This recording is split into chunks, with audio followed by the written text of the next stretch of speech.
नमस्कार. 25 वर्षाचा एक बी-टेक मुलगा ओ-पी-डीमध्ये येतो. त्याला डायग्नोज केलेलं असतं मेजर डिप्रेसिव्ह डिसऑर्डर. मला प्रश्न करतो की मलाच का डिप्रेशन झालं, तिला का नाही झालं?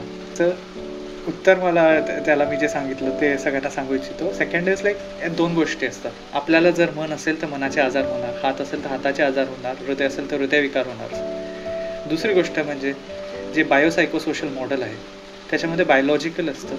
आपल्या बॉडीमध्ये, आपल्या ब्रेनमध्ये न्यूरोट्रान्समिटर्सची इनहेरेंटली वल्नरेबिलिटी आहे जी डिप्रेशनमध्ये कमी होऊन जाते. फॅमिली हिस्ट्री जर डिप्रेशनची असेल तर त्या अशा मुलांना डिप्रेशनची ने सफर होण्याची चान्सेस जास्त असतात, जरी ते अडॉप्टेड घरात जरी त्यांचं संगोपन झालं असलं तरी. त्याला स्ट्रॉंग बायोलॉजिकल बेसिस आहे. सेकंड आहे सायकॉलॉजिकल, ज्याच्यामध्ये आपली विचार करण्याची पद्धती असते.